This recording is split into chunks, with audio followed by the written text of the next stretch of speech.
Well, welcome to our April meeting. I'm very excited for what we have going on. We have Tim Duffy from DX Engineering here with us today, and he's going to show us around his shack and talk about all things radio for us. So that's really exciting. But before we jump into that presentation, are there any new hams or people that have upgraded their ticket since our last meeting joining us today? Just come off mute and say hi.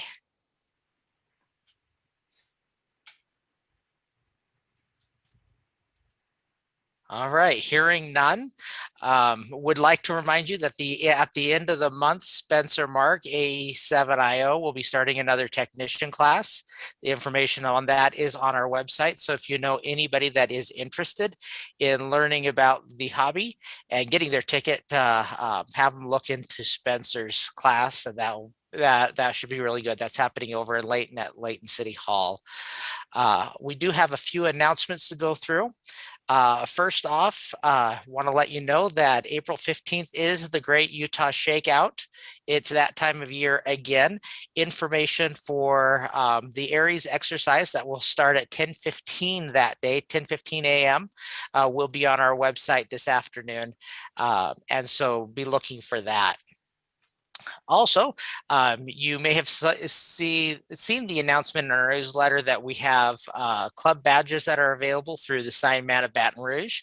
So if you're interested in getting a club name badge, the link is there on our website. And because of the amount of announcements we have today, there will also be a specific post and an email go out with all that information. Field day is coming up. We're going to start talking about that a little earlier than we normally do, because we haven't been able to get together in a little while in our traditional sense.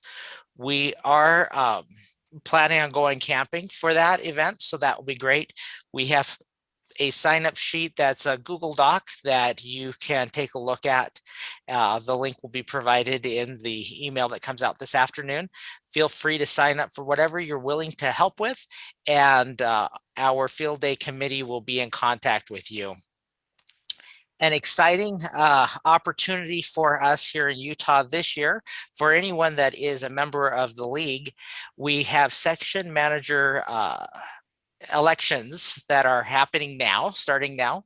You should have gotten your ballots in the mail, but the club is going to sponsor a Q&A event during our Tuesday tech nights. So on April 20th, we have invited both Pat and 7PAT and Mel, and I just spaced his call. What's his call sign?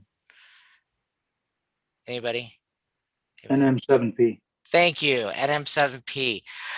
We've invited them to join us on our tech night for Q&A. We are looking for questions that you would like to ask Mel and Pat. And so there is a form for that is available on our website to get questions. We are also letting the other clubs know in our area throughout Utah about that event. So that will be really fun. That is on April 20th at 7:30 p.m. On our 04 repeater. So that'll be great fun. Two other things before we turn things over. We do have the online education resource committee has been alive and functioning and is getting themselves all organized to be able to provide links and other resources for the things that we have been looking for help in. And so they need your help in determining where we're going to spend our time first. And so we have a wonderful little survey, a little sign-up sheet for that of what you're interested in or what you'd like help in or what you're an expert or know a little bit more than the rest of us about, so that we can focus our time and energy on providing those resources. There will be a spot on our website where those resources are available. You can click on it, you can learn from there, and then there'll be links to other professionals and other Elmers throughout the country and the world that are good at that part of our hobby, so that we can all learn from each other. So that's a great resource that we've got coming up. And then finally, the last thing that I have is the club officers and I have been talking about the future of our club and what we're going to do post-pandemic. And we try to meet the needs and the requests of all of our membership. And usually those things come through, over the table, person to person conversations after our club meetings. But since we haven't met together in about a year, except for digitally and over the air, we have a way that we can collect some information from you. So that link is going to come out also today. Take a few minutes. It's not going to take long for any of these items to give us your opinions, to let us know where you'd like the club to go, what resources you'd like to have available so that we can continue to meet your needs, so that you can continue to enjoy the hobby and are getting the support that you want. We are extremely fortunate. The Davis Club is an extremely friendly group of people, and we've got people that are willing to help and give some time to help us all enjoy this hobby a little bit more. We just need to know what we need to focus on for the next 6 months to the next year. So those are the announcements that I have. Is there anything from the general club memberships, anything that you need us to know about or would like us to know about? Yeah, Larry, this is Dan Merkling, K1DJM. Go for it, Dan. Every year, I'm on the Syracuse City Disaster Preparedness Committee, and every year we have a citywide disaster exercise on the Saturday following the Great Shakeout. So this coming Saturday, the 17th, due to the COVID restrictions, we are not having an in-person preparedness fair. We're just doing a Zoom check-in, an electronic nose count of, yes, I'm here and I'm alive. But along with that Zoom check-in, we are going to use the city frequency and do in parallel a city net. So any of our members who live in Syracuse, if you're interested, we're going to bring up the net at 1000 hours, and it'll be up for a half an hour. And we're just going to run it in parallel. We're going to let everybody check in over the air in parallel with the Zoom disaster exercise. So that's what Syracuse is doing on Saturday. Wonderful. Thank you, Dan. If you want me to put something up on the site about that, just shoot me over an email with the details and we'll copy and paste it in. I'll do it right after the meeting. Awesome. Thank you. Any other announcements? So we are having a giveaway from the club store. There will be some chosen from the meeting today, and the names of those chosen will be up on the website along with the books that are available. It's kind of first come, first serve. We have a bunch of books, and we're picking a bunch of people. So my phone number will be on there. Give me a call and we'll get it to you. Thank you. Thank you, Craig. All right. Anything else? Last call. KC7RAF. Go ahead. I received a very nice letter from the Bountiful Food Pantry from the warehouse manager, who says, "Dear Hall, thank you so much for your help with the Feed Utah food drive. Absolutely imperative to our success. Also send my gratitude to the ham radio people. They were amazing. I look forward to working with you in the future projects."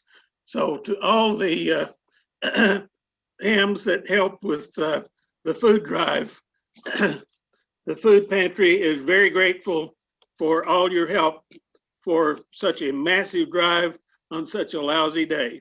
That's KC7RAF, back to the group. Thank you, Hall. That's awesome. Nick, Question, did you have something? K7PDW. Go ahead, PDW. Yeah, what frequency is the Syracuse City net? He never said.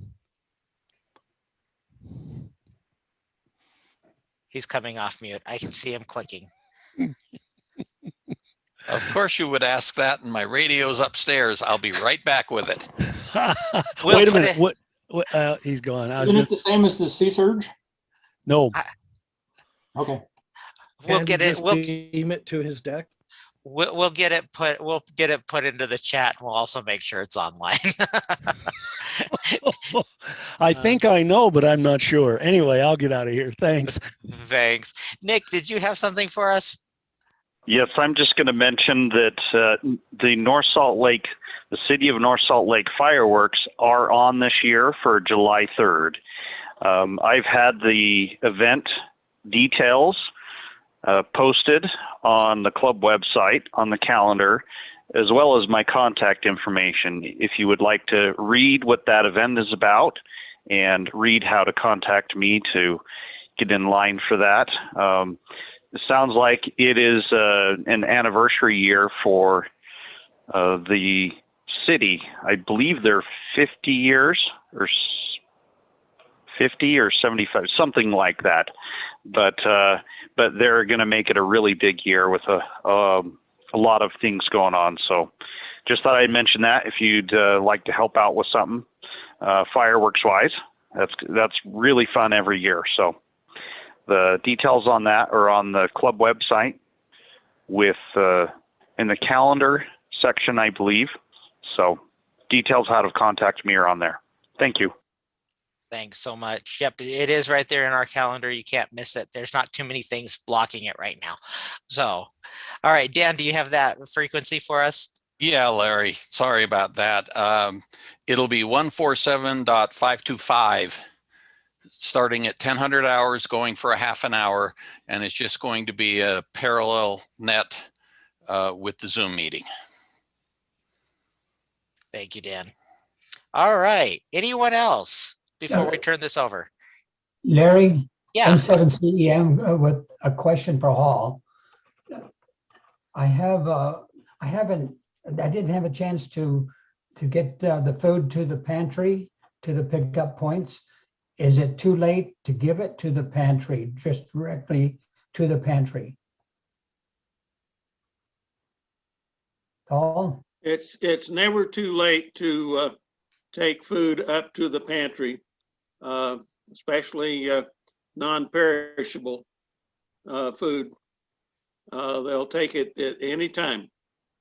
There are some drop-off hours, but you can look at the Bountiful Community Foodpantry.org will give you the hours that they're available, that they're open.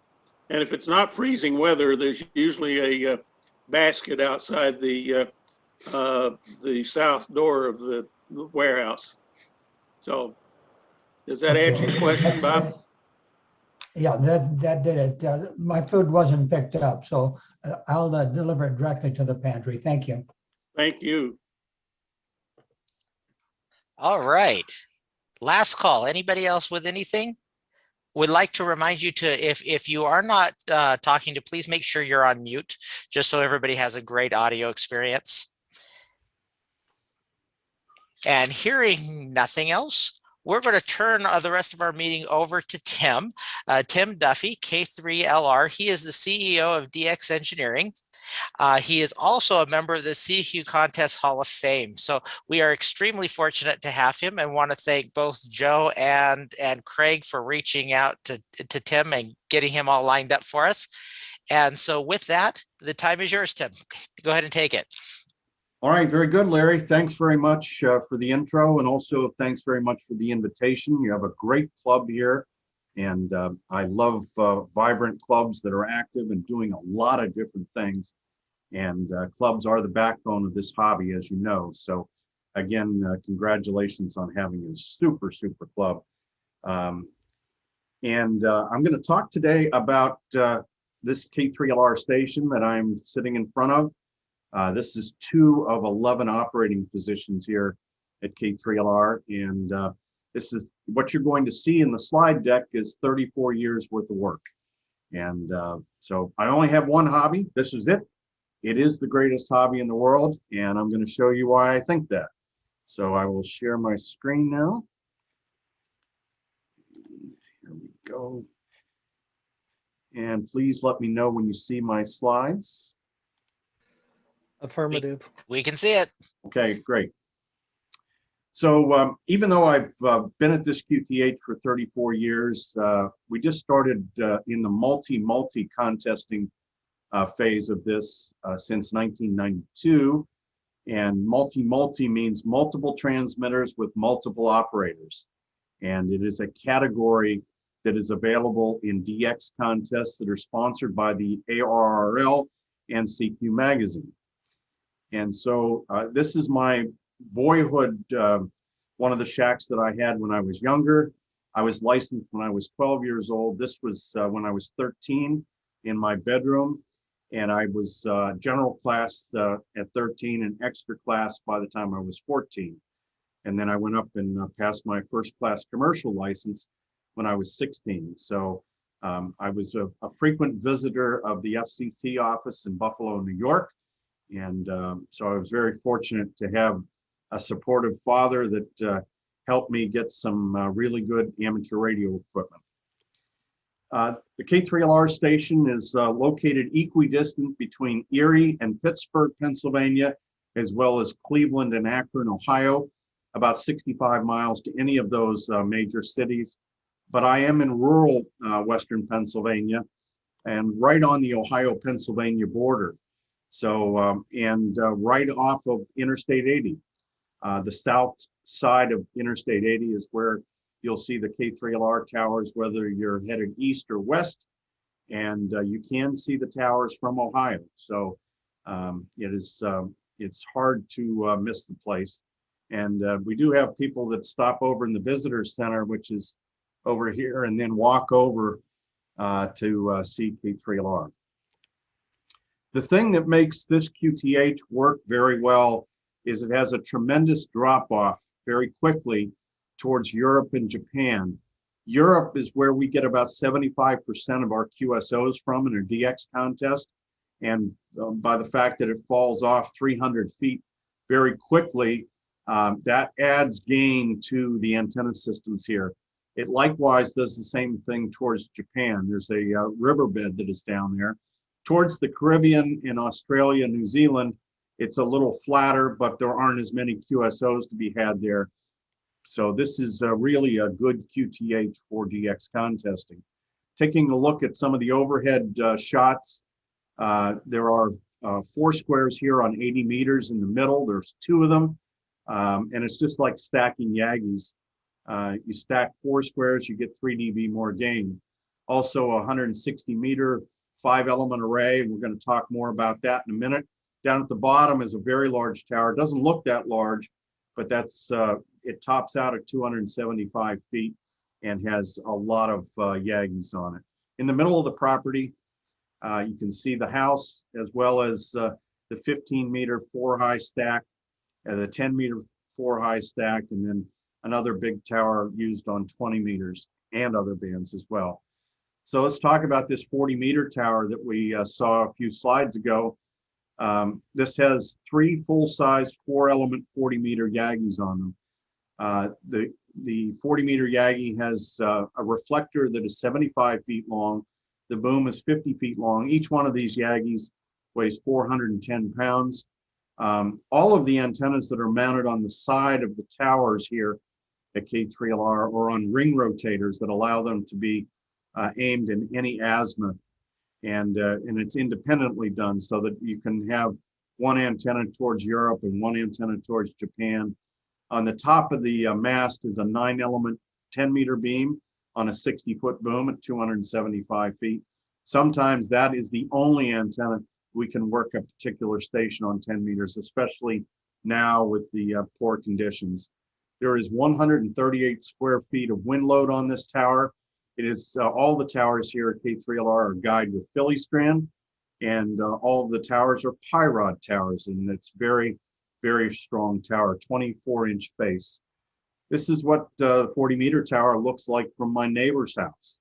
And so my neighbors have a very good view of my antennas, and it's very important to have good neighbor relations, which I have had for all 34 years. We get along very well.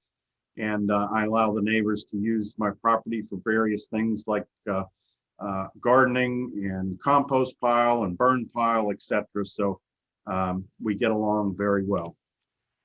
Just to give you a little bit more perspective on the size of this, one of the 13 towers that is here at K3LR. And looking down the 40-meter tower, you can see some 10-meter beams, some 20-meter beams. And in the middle is what looks like a 4-element 15-meter beam, but it's actually a rotatable receive antenna for 160 meters, known as a horizontal Waller flag. And those are fiberglass elements with wires in them. And actually there's 2 rectangles there that are the flags. And sometimes this is the best receive antenna for 160 meters. Looking up at the 40-meter tower, you can just see how busy it is with all the ring rotators and elements. And going over to the 20-meter tower, there are 4 6-element 20-meter Yagis. These are very large antennas on 50-foot booms. And this is the top one at 230 feet. And also a 80-meter rotatable dipole at 245 feet. Coming down the tower, more of the 20-meter Yagis that are stacked on this tower. And in the middle of this tower are 2 Moxon antennas for 40 meters. Their elements are 46 feet long, so much shorter than the 75-foot elements that you find over on the full-size OWA that I showed you before. But electrically, they are full size. But the T's that are on these elements is what does the loading for the 2-element W6NL Moxons. Looking up the 20-meter tower, again, lots going on here with a lot of elements and ring rotators. This is the 10-meter Yagi stack, 4 8-element 10-meter Yagis starting at 135 feet. And then on 15 meters, there are 4 7-element Yagis for the run station. And on top of the tower is a 10-element 6-meter beam that I use primarily for noise finding. Although I will operate some of the sporadic E season on 6 meters. We are not a serious VHF house here. And this antenna allowed me to check the box that I so dearly wanted, which was to work Japan on 6 meters. And I did that last June. I did it on FT8, which is a very cool mode, but I do want to go back and get at least 1 CW QSO before it's all over. You can see, taking a look at the 15-meter Yagis, at the feed point, there's chokes that are hanging down. That's 40 ferrite beads that are mounted on the RG213. Back in 2018, we had an unfortunate experience that a drunk driver hit one of the guy anchors on the 20-meter tower. So we had to replace all the antennas in the tower on 20 meters. The new tower you can see there is the freshly painted tower. The old tower is the not so freshly painted tower. And you can see the crane there. This is a 100-ton crane. And you know it's a big crane when they bring another crane to build the crane. And massive crane that was here to build this tower and did a very nice job. You can see the ring rotators going into place. Again, the Philly strand guy wire. And at the top of the tower, this is the 3-inch truss bearing by DX Engineering. You can just see how massive these towers are. It is not pipe tower, it is solid steel for the legs and the horizontals and diagonals, and very, very strong. This is looking down overhead at 2 of the new 20-meter beams. There are 4 20-meter beams on this tower, and so all new DX Engineering aluminum. And here's the top antenna going into place. We're using the crane to do that and taking it up the tower, and tower crew on the top of the tower installing the 6-element 20-meter Yagi into place. You can see the steps that are mounted on the 3-inch chromoly mast that allow us to get up to the 80-meter dipole.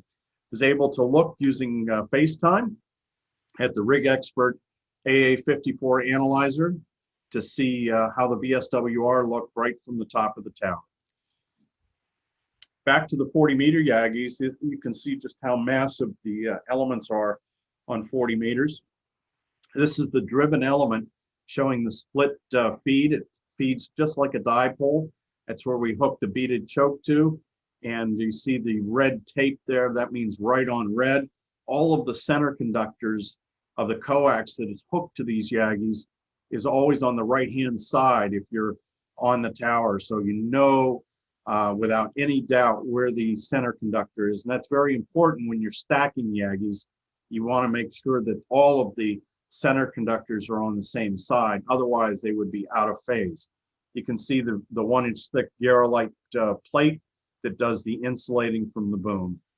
And this is taking a look at the first director and the driven element together, just getting it ready to go up on the tower. In 2019, I decided to replace the OWAs that have been up there for about 24, 25 years. And so these are the new antennas. You can see the sag in the 70-foot long elements.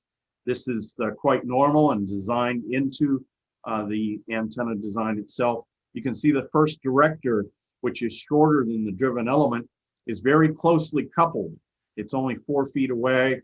That is known as the optimized wideband array design, and it allows the SWR to stay very low across all 300 kilohertz of the band. The SWR never gets above 1.2 to 1. And what it is the coupling of that first director that causes the driven element to think it's very, very fat.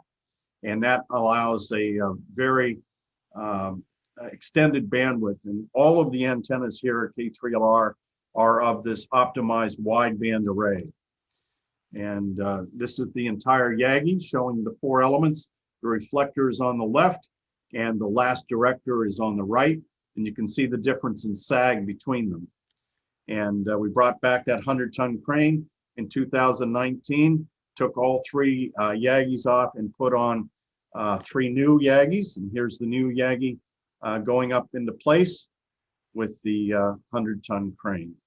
All systems are go. This is a geochron made out in Oregon. This is the Atlas 4K and on the 4K Ultra HD TV. This is the largest TV in the house, and it is dedicated full-time to geochron work. There are actually 4 geochrons here in the shack. 2 of them are of this digital form. The other 2 are the old analogs. And we use very large heliacs here, coax, to feed the systems. My requirement is no more than 1 dB of loss to any antenna system. So what you would normally use for VHF, UHF, inch and 7/8, inch and 5/8. We use inch and 5/8 here to feed 15 and 10 meters and even 160 meters because it's so far away.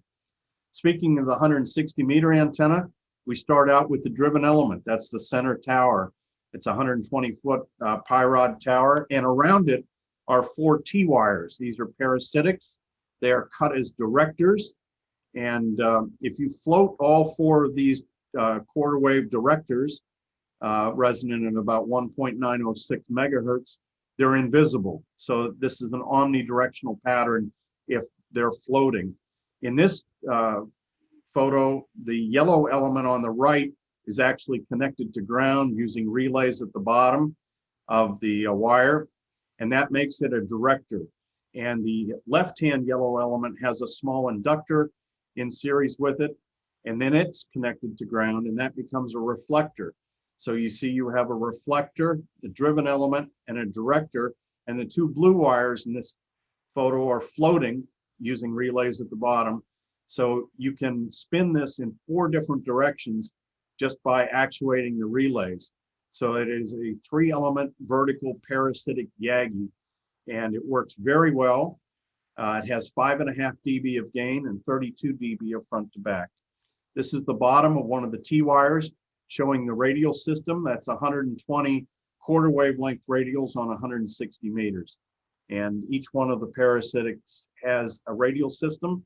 Underneath the driven element is a broadcast style ceramic insulator. You can see the inch and 5/8 coax that is feeding this. There's about 1,200 feet of feed line going to this, so that's why we had to use very large feed line. And then there are 300 quarter wavelength radials underneath this.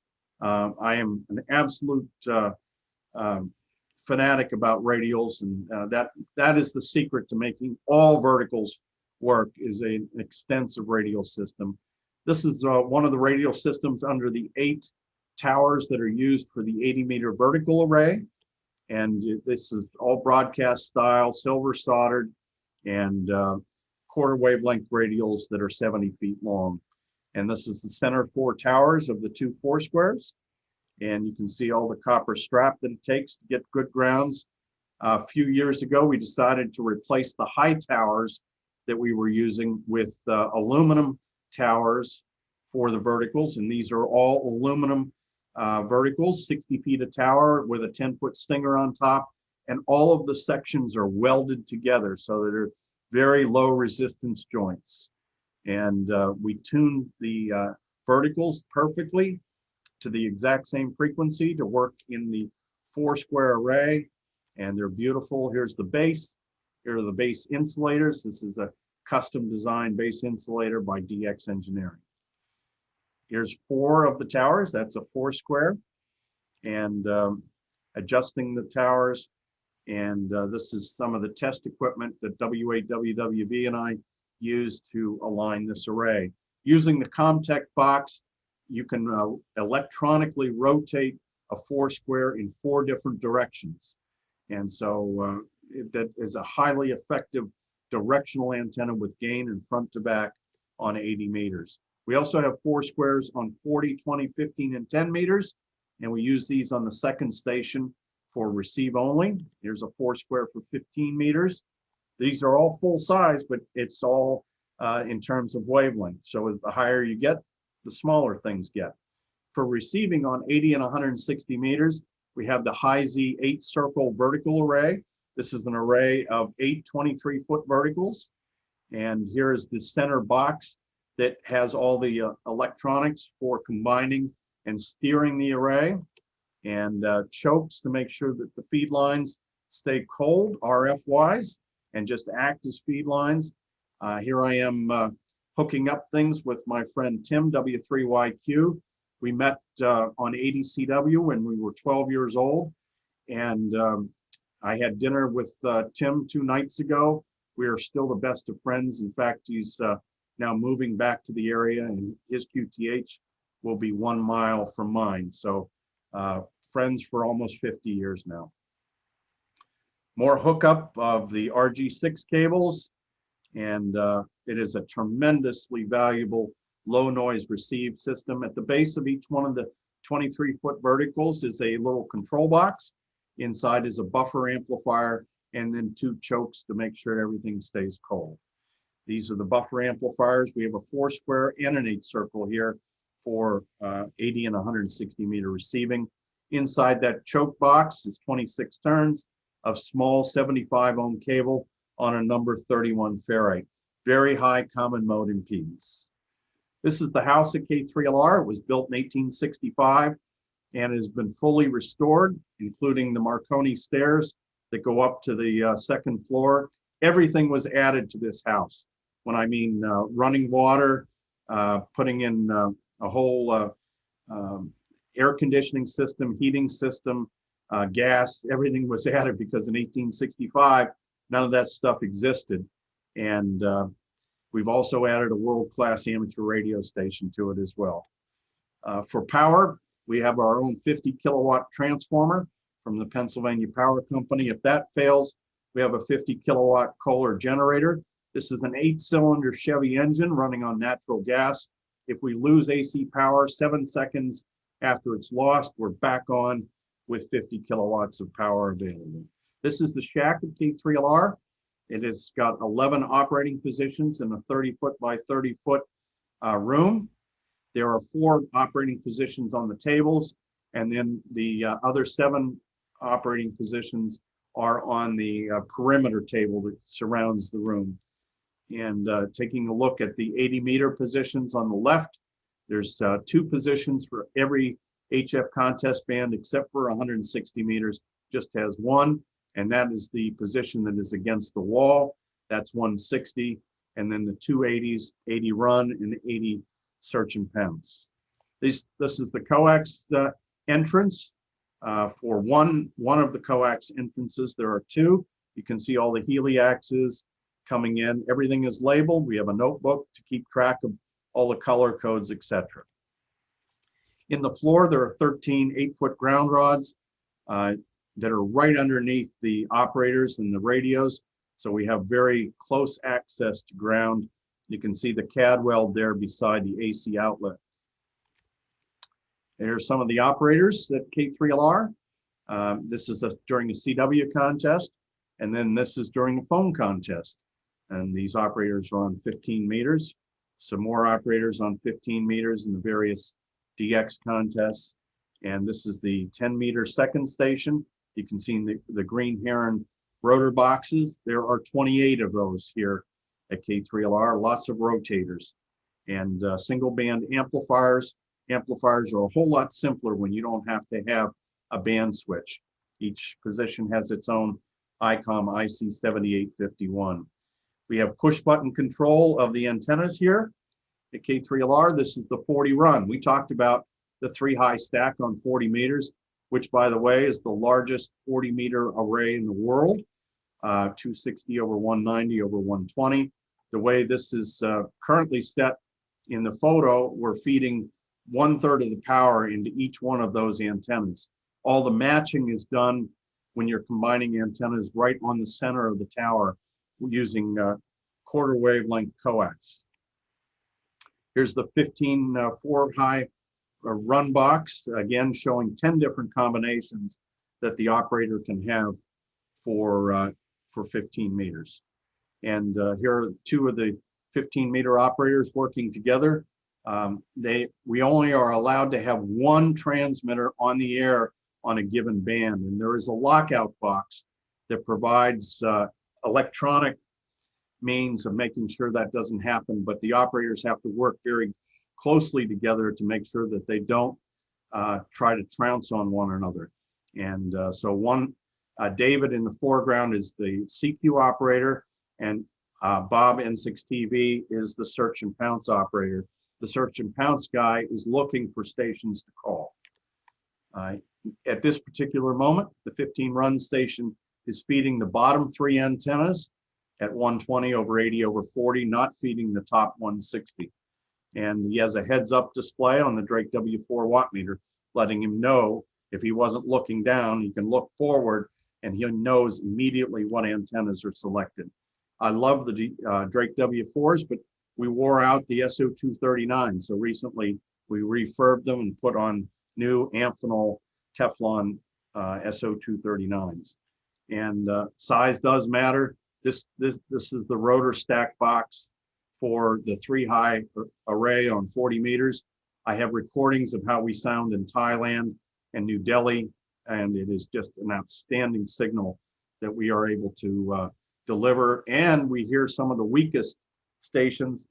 We've worked stations in England running 100 milliwatts. That's less than a power of an LED. And we were able to receive him here, and he was quite elated to work over 3,000 miles with 100 milliwatts. I mentioned the homebrew amplifiers. These are my designs using a single 8877, and we run 1,500 watts output, no more, no less. Each one of the amplifiers has its own 4,000 volt power supply to power it. Again, when you don't have a band switch, these amplifiers, especially a triode, is very simple to make. And here's the 20-meter CQ position, the main position on 20 meters, and with the main position on the right and the search and pounce on the left. Notice they both have their own amplifiers, their own computers, their own antenna system, their own rotors, etc. Here are the 2 positions on 10 meters. Run is on the right and the search and pounce on the left, and 160 meters with all of the hardware that goes with it. There are 16 different receive antennas here on 160, so there's a lot going on. I do the CW contest on 160, and John N2NC does the phone contests on 160 here. And here's some of the controls of the 160-meter receiving system using the DX Engineering noise canceling controller. We use the Bose QC15 headsets. Noise canceling is important when you have up to 11 operators in the shack. So This is our choice, and they are outstanding. And we use the ICOM IC7851. It is best in class ergonomics, electrical performance, and they just don't break. These ICOM radios are highly reliable. That's very important in a contest. Not only am I the host of all these operators, but I'm also an operator. And so we can't be spending time with radios failing. Here's my good friend Alan 5UM, who I met in Oklahoma City when I lived there for 14 years. Now comes up and operates 75 meters with me on 75 meters during the DX phone contests.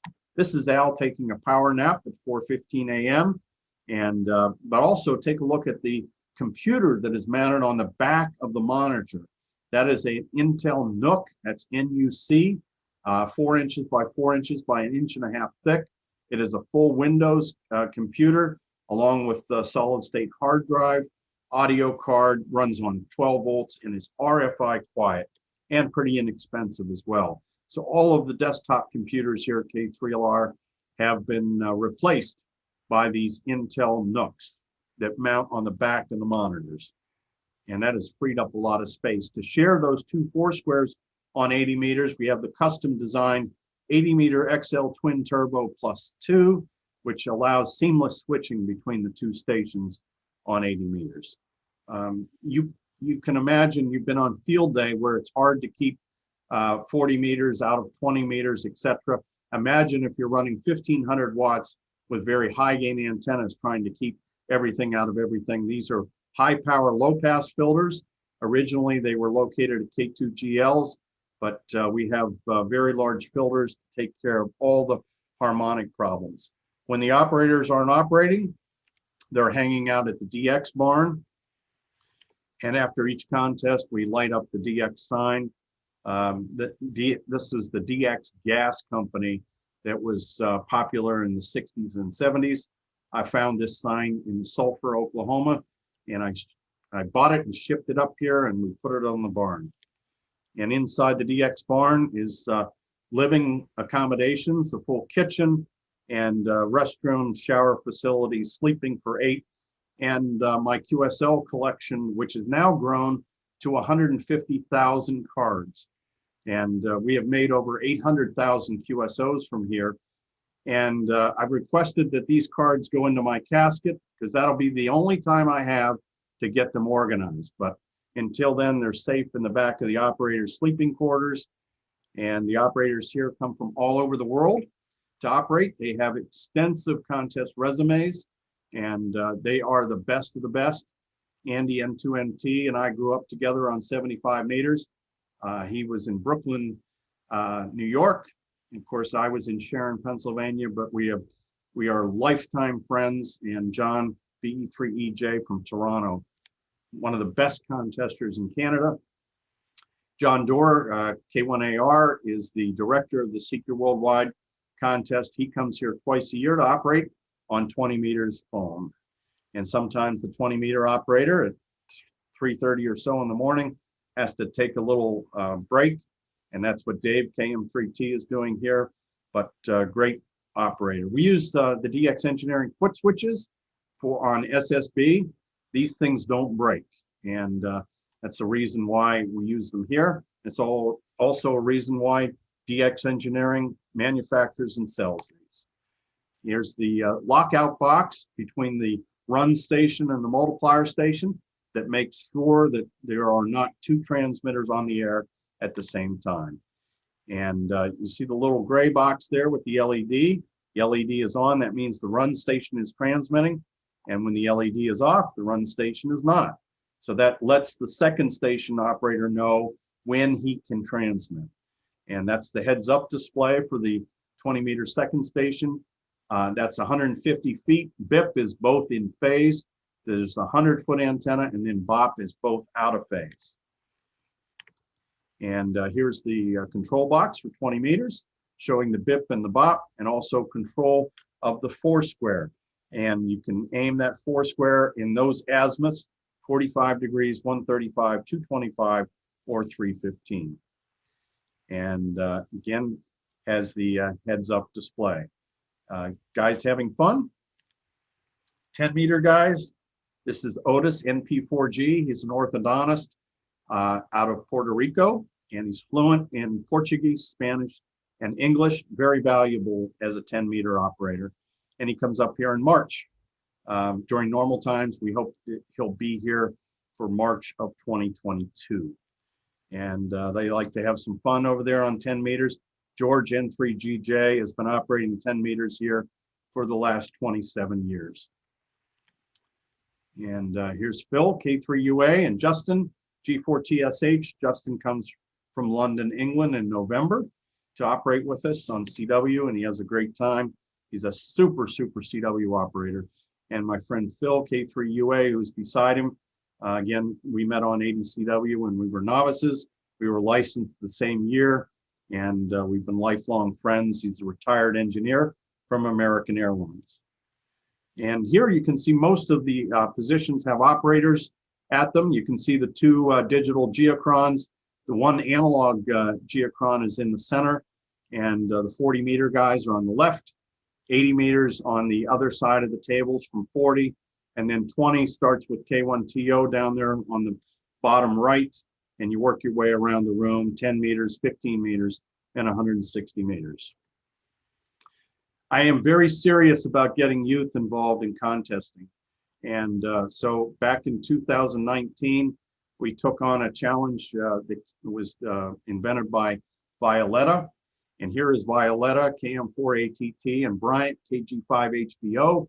They're operating the K3LR station during the WPX phone contest. This was an all-youth team, 6 youth operators operating in the multi-2 category. So Violetta is the search and pounce station. You can see she's got her right hand on the VFO, and Bryant is the run operator. And they are doing all of the operating. No adults did any of the operating during this 48-hour event. This is David, B7DZO from British Columbia, and Levi, K6JO from San Diego, California. And they had never operated together as a team. And we brought them out here, and it was a tremendous time. Here they are after the contest, signing thank you cards. They had a GoFundMe page where they raised over $5,000 to defer the expenses of flying here. And also we had 2 of the parents here, along with myself and W3YQ. And here's the team. B7DZO from British Columbia, HA8RT from Hungary. This was Tommy's first time in his family leaving Hungary. And he flew to the United States, K6JO, NN1C, Marty from Massachusetts, Violetta from Eastern Pennsylvania, and Bryant, KG5HBO from Birmingham, Alabama. What a great team. And we had plans last year to operate in the WPX CW contest. All of these operators are great CW operators. In fact, Bryant at the Huntsville Hamfest, the last time they had it, he topped out at 60 words a minute. Nobody beat him. And he was 15 years old. And remember, all of these kids did not have to learn CW to get a license. They're all extra class, but they didn't have to learn CW. They did it because it was cool. Imagine that. Some people think that CW was Civil War reenactment, but these kids thought it was cool enough that not only did they learn it, they are very proficient CW operators. They will be back here in May of 2022, and we're going to have a great time in the WPX contest. They had set a goal in this phone contest that if they worked 3,800 QSOs, that would be really something special. Well, they didn't meet that goal. They broke that goal. They made 6,000 QSOs. All the youth, 48 hours, 2 transmitters. So it was a resounding success. Number 4 in the world, number 1 in North America. This is during the 13 Colonies event. This is Michael, W3MLJ, with his father, having fun as Kilo 2 Mike. I host events every year, and the 13 Colonies comes back here every year to operate for Pennsylvania. We have visitors from all around the world. This is OH1AJ from Finland, and comes in to see the K3LR station, and we've worked him many times from his home near Helsinki. And here's Riley, K4ZDH. You may remember Riley was the chief of the Enforcement Bureau at FCC, and he was up giving a white glove inspection, which we passed. And Hal W8HC, a famous DX petitioner out of West Virginia. We keep track of everything here at K3LR, our high water marks for countries and multipliers, and how we finished versus our competition. And when I was first starting to build this in 1992, there was an operator from New England that said, a station owner, and said, "You're wasting your time trying to build a multi-multi in Western Pennsylvania. You're too far away from Europe. You will never win." Well, I put that up on the locker room, and 42 wins later, we're doing just fine. So it took 6 years of contest operating before we won, but we won, and we can do it. We don't win all the time, but we do win our fair share. And it's really not about winning. It's about having a good time. This is a great hobby, and we have fun doing it. We also have SDRs here at K3LR using the CW Skimmer software, and we contribute what our CW skimmers copy to the reverse beacon network. This used to be the skimmer rack. Now it's this. These are the Nooks that are powering the SDR. And these Nooks are a little thicker, but they've got more processing power. And here are the 6 SDR receivers. These are made by Perseus over in Italy. I went over and hand carried these back to the US when I did a contest university in Italy, which we've done several times over there. And so these are very good receivers. We use a lot of ferrite here at K3LR to make sure that the power and serial cables and Cat5 cables all stay cables and not antennas. So ferrite takes care of that. Power distribution for the Nooks.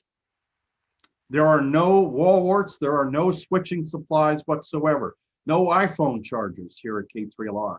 That contributes to a very low noise floor. And these are the distributed power supplies from Accupin. These are all big linear power supplies. And you can imagine with 11 or 12 of us over the course of a weekend, there's going to be a lot of coffee consumed and also snacks. And we have Chef Sal that cooks for us, and he does a great job. He likes to smoke meat, and the Army travels on its stomach, so we eat very well during these contesting events. And Chef Sal in the kitchen. And we have 2 different breakfast cooks. N2NC makes breakfast on the phone contest, and I take care of breakfast on CW, and it's done to order. And the operators put in their slip, and then it shows up right at the operating table. And we have logging program by WindTest, and it is a very, very good logging program. Here you can see the logging program in action, working JAs on 160 meters, working Thailand E2A on 40 meters. This is during a CW contest. And you can see it keeps track of our final score. And I can't wait for scores like this to reoccur again. Notice the 10-meter line, 3,200 contacts in 38 zones and 170 countries. But 10 meters will be back. And the peak of the cycle is predicted for 2025, and we are very ready for that. I'm a voracious QSLer. All of the stations that we work are sent a QSL card, and this is about 50 pounds worth of QSLs going up to the ARRL outgoing bureau. I like t-shirts. They're very important to the team, and this is Team K3LR and CW. After the contest is over, we get on the real 3830 and report our scores. So pretty much right after the contest, we have a pretty good idea before log checking, but we have a pretty good idea of who might have won. Sometimes we win a plaque. We also are doing RTTY contests now, and we've done quite well with RTTY. Sometimes we run low power by turning off the amplifiers. Here's a typical team. Takes a lot of guys to do this. And Sal, he was cooking, but he brought his girlfriend Liv with him, and she was the sous chef. So you have ILTHRS, I love this ham radio stuff. And another one of the K3LR t-shirts. Here's a CW team from 2014 and CW team in 2018. Just a bunch of happy guys. And it's hard to imagine that we had very little sleep when this photo was taken at the end of the 2018 contest over the course of a weekend. And the real reason we do it, we're best friends. I've known some of these guys 45, almost 50 years now, and we all get along very well. And it's really the reason that we do it, is we have a good time doing it, but we're very serious about it. Look, these guys are taking time away from their families, taking vacation time from work, paying for their own plane tickets. They want to have a shot at winning. And we have some of the best hardware in the world here, and I work very hard to prepare this station to make sure that we do have a shot every time we go out to win. And I'm most proud of the fact that I open up this station for tours all times of the year.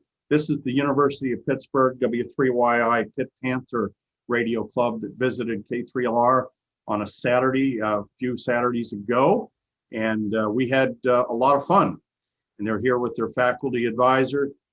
We spent the day talking about ham radio, talking about college, talking about life after college, and just walked around, saw the antennas, saw the station, got on the air, and we have about 20 tours a year here. So really looking forward to getting the tour machine cranked back up here as the number of club members are vaccinated. So that is my slide deck, and if you have any questions, you can fire away, and we are ready to go here. Back over to you, Larry. Great. Thank you so much. That is absolutely awesome. I'm totally geeking out over here and absolutely loving it. So are there any questions for Tim? I have one. Go ahead. Thank you. Tim, when you say the drunk driver hit the hit your tower support, how easy were they to deal with in compensating you, and were they? You know, I've never met the young man that hit the guy anchor or his parents, but thankfully we had the exact same insurance company, so that worked very well, and they had enough coverage to take care of the expenses, and so I had no out of pocket. Thank you. So it says, what do I mean by the real 3830? Well, there's a 3830 at contesting.com and a 3830 scores.com where you report your score on the internet. The real 3830 is 3.830 megahertz. So it's on the radio dial. So that's the real 3830.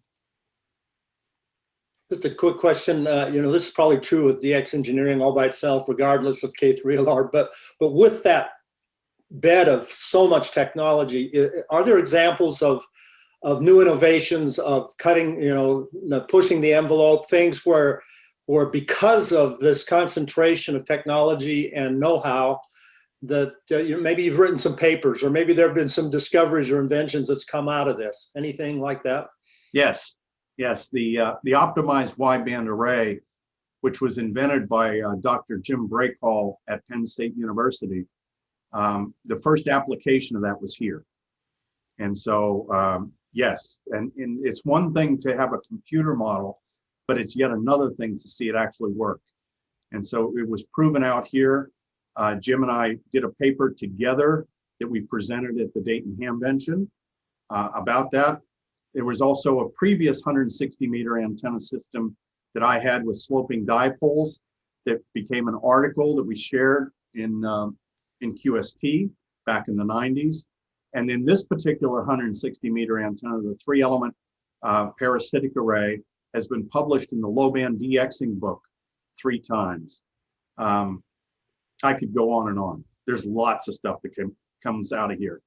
And in fact, I'm working with the University of Scranton and W2NAF to allow the students that are at the University of Scranton and students at Case Western University to be able to have access to this station via the internet to do research on the ionosphere. So lots of things going on here. Excellent, thanks.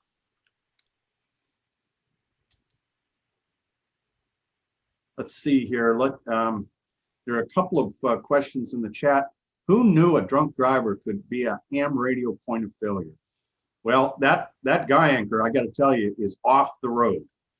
And but when you're drunk to that point, I guess the road has turns in it that I didn't know about. Let's say, who knew cutting that much lawn would be such an important part of the hobby? Well, it is. When you're in a neighborhood, you have to look good. And so the lawn service that I use uses a laser cut front mower deck, and it is spectacular the way the lawn is kept. And I get a lot of good comments about that. Are the SDR receivers available to be heard via the internet? No, Greg, they are dedicated solely to the reverse beacon network. So and they're not plugged in during the summer months because of lightning. So if you Google reverse beacon network, you can see the output of all of the skimmers around the world, and that they're dedicated to that. Kurt says, what is the Intel NUC model? And is that an alpha, the DX or SX model? I'll take the first question first. The Intel NUC model, if you go to the DX or the K3LR.com website and you look under the hardware tab, the model of the NUC is there. And there's also a lot of drone videos that are on that site. So look under the videos section and you can see the overhead drone flights of K3LR, which are quite impressive. The Alpha is a DX model. I would never purchase an SX model. We only need 18877 to develop 1500 watts. And so there's no reason whatsoever for an SX model. And Pat says, I've been to W1AW, but this surpasses that. Well, W1AW has a different mission. W1AW is doing code practice, and they're also having visitors that attend up there. And I've operated up there. It is a spectacular station. But over 34 years, I've dedicated my resources to building this place into a DX contest machine. And so far, so good.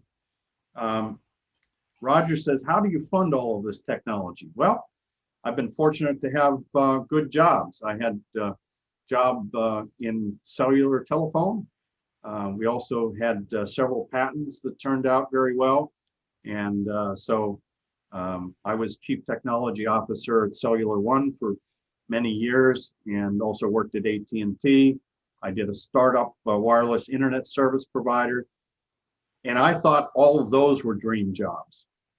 And now I'm CEO of a ham radio company. How cool is that? Let's see. Besides all your ham radio experience, could you tell us a little bit about your background and education prior to DX engineering? Well, I guess I just kind of answered that. I'm an electrical engineer by trade from Penn State University. Any other questions, Larry? I don't have any. How about anybody else from the group before we wrap this up and thank Tim for his time? Anyone else have anything?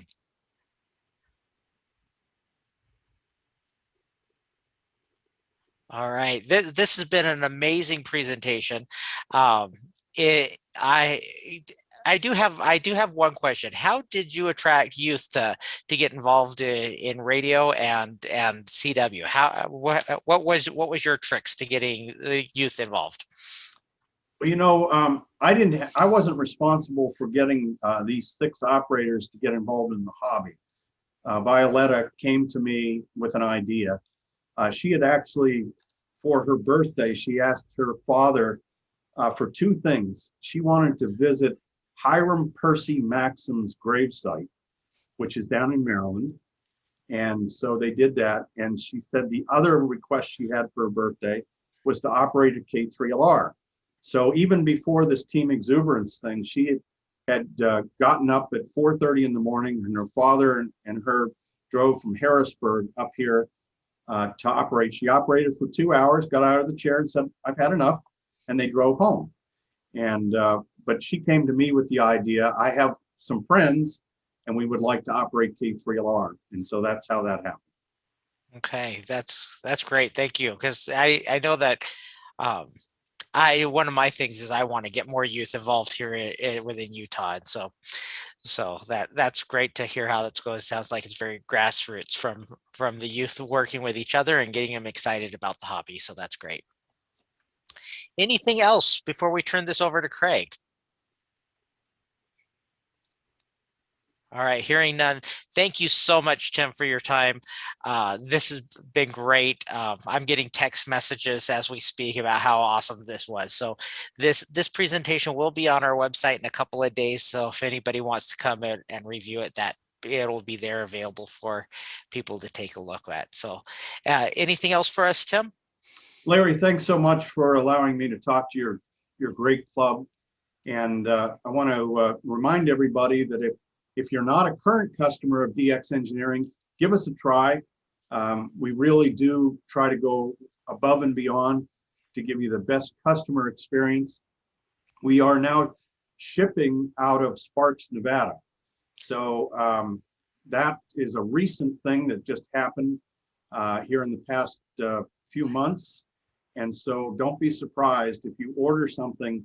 It's not going to come from Talmadge, Ohio all the time now. It depends upon where we have stock. But we will do everything we can to ship directly to you out of Sparks, which I think should be one-day ground shipping into most of Utah.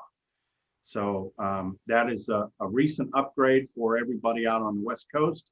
And we're very excited about that.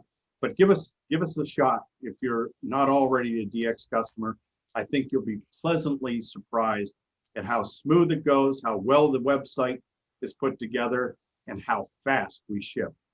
Because if you get your order in before 7 o'clock that day, we're going to ship it to you that night. And you're going to have it very quickly. So again, thanks to all the DX Engineering customers that are online with us today. And again, thanks very much for the opportunity, Larry. And I hope all of the club members that are here and those that are not have fun with the world's greatest hobby. Great, thank you. And we will have DX Engineering's website listed on our site, where that'll go live this afternoon. So check out our links. If you don't have that links, it'll be there for you. And that's exciting about Sparks. I used to live there, so that's great to see that they've got stuff happening there. And I go back and visit every once in a while. So that'll be great to have that in that community. Larry, if you know a ham in Sparks that would like to work for DX Engineering, we have an open position right now. And I would dearly love, we're struggling trying to find somebody up there. So if you can email me, if you have a friend up there who's a ham that would like to work for DX, I would dearly love to talk to them. Absolutely. I'll put my thinking cap on and see who's still active and around that area. Absolutely. Okay, so great. With that, so Craig, do you want to talk to the folks about how the raffle will go for, or the giveaway will go for today? I'm going to say 73. It's 73. Thanks, Tim. See everybody later. So the winners for today's meeting are already on the website. My phone number is there. Pick out what you want. It will be first come, first serve. So call me right away and I will get it to you. Awesome. Thank you, Craig. With that, we'll go ahead and shut down this meeting does anybody have any final announcements for us? I just wanted to say thank you for inviting me. Absolutely, Pat. You're always welcome. I ask for a volunteer who might be willing to record my technician class so we can put that up on the website. Thank you, Spencer. That's a great idea. Is there anybody that's available to sit in the back of the room and record Spence as he does his tech class starting at the end of the month? If not, we'll also throw that out there on the web and see if we can get a volunteer. We'll keep working on it, Spence. We'll find somebody. All right, well, with that, we'll go ahead and close out this edition of our club meeting. Don't forget, we've got lots of nets happening. Want to bring your attention to the Q&A with Pat and Mel coming up on the 20th, which is a week from Tuesday. And just stay radioactive. We've got some repeaters out there. We've got lots of frequencies out there. I would love to hear y'all on them and have some good conversations as we're driving back and forth or just hanging out at our home station. So find a way to get radioactive. And until we meet again, be safe and enjoy the hobby. Talk to you guys soon.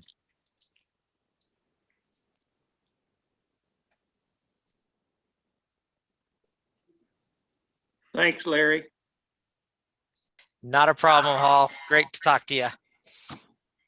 Thanks Good for the job. great meeting.